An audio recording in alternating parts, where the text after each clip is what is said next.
they're all gonna leave. Yes, welcome to Comic Artist Pro Secrets. It's me, the man Skyver. This is the Pencil of Scorn. It's back, everyone. Great to be with you.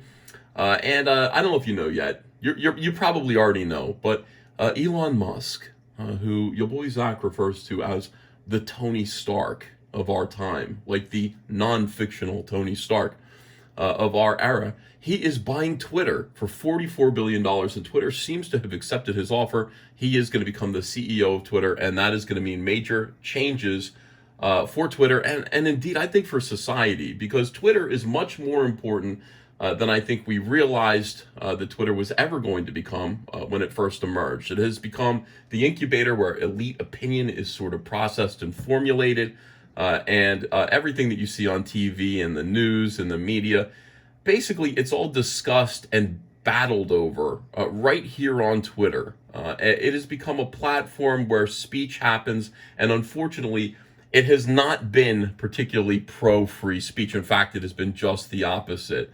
Twitter has been ruthlessly gatekeeping people who stray from the narrative. Indeed, it it even took the Twitter account away from Donald J. Trump, the president of the United States. That is how crazy Twitter has become. One day we're going to look back on that and we're going to realize the insanity of that.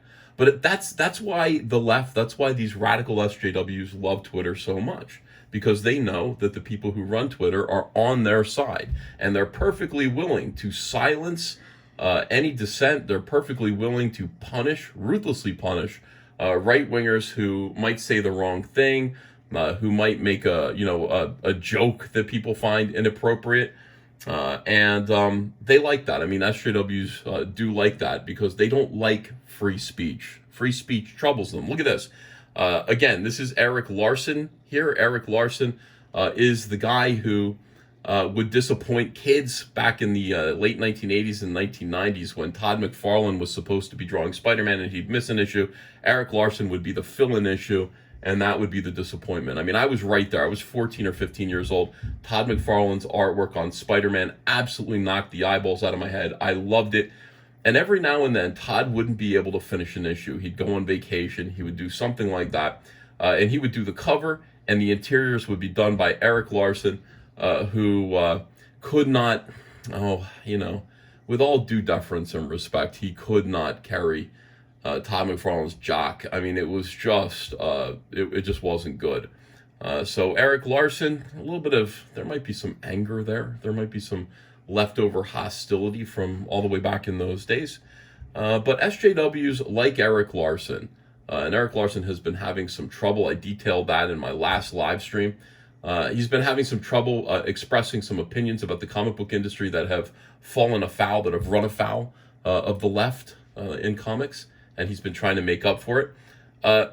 They're very angry that Elon Musk is going to take over Twitter because they're terrified of actual free speech. They want to control, they want to dominate these gigantic public spaces and gatekeep people like you and me out of them, so that we have to be careful what we say. We have to walk on eggshells. We are not safe. We are not treated with equal respect, and they like that. Again, that works out great for them. So the idea that Elon Musk, who has expressed an interest in turning Twitter into a free speech platform, the idea that that's going to happen or could have happened scares the living hell out of them. Now, Erik Larsen tweeted this maybe last week, 2 weeks ago, was it? The day Elon Musk buys Twitter is the day I delete my account and leave Twitter. Nothing good can come from Elon Musk buying Twitter. I completely disagree. I think Elon Musk is going to make this platform much, much better because I believe in the First Amendment, at least in as far as Twitter goes, and these platforms that the entire public space uses. Here's Erik Larsen. At some point, the First Amendment protecting free speech was maliciously altered to the freedom to lie. God, this is some brain damaged thinking. The freedom to lie with impunity is one of the biggest dangers to American democracy. This platform would become an even more hellish. Why are you here if this is hell? I'm on Twitter because it's fun. I'm having fun on Twitter and selling comic books on Twitter. What are you doing here if you find it to be a hellish landscape? hellish landscape of lies and misinformation. Well, there are lies and misinformation there. They're coming from the SJWs and the radical left. But this is just a fascinating idea. First of all, you do have the freedom to lie. You are allowed to lie in many cases. You're allowed to speak your mind. And the freedom of speech actually fixes that, because then people who are lying can be checked. They can be checked and they can be confronted with the truth by people who are not afraid to speak truth. Remember this phrase, speak truth to power. That's what the freedom of speech is, and that is what Erik Larsen either does not understand or refuses to understand. He's afraid of this idea.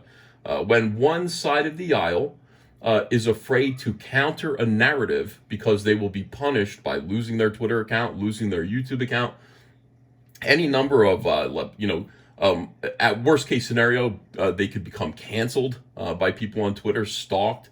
Their families, we just saw this happen to the Libs of TikTok account, in which just showing, without even commenting on it, just showing video clips of radical leftist teachers talking about how they wanted to indoctrinate and groom their students about their own lifestyles. That platform, Libs of TikTok, which didn't offer commentary, just showed them speaking their own words. They were doxxed, their families were harassed, and it became a big deal to remove them. Because why? Because they were speaking the truth. And without the freedom of speech, all they have is one side has the freedom to lie with impunity. We've got to take that away. I like the idea that Elon Musk is going to do that. I hope that's what he's going to do. I could be optimistic. But I do hope that Elon Musk makes it so that you and I can speak and counter this BS, this nonstop nonsense from these Twitter clowns, these SJWs, with facts and logic, and try to win the day, win the narrative, at least have a fair shot at convincing other people and winning them over to our point of view. That could happen, and that is what they're scared of. So I love this.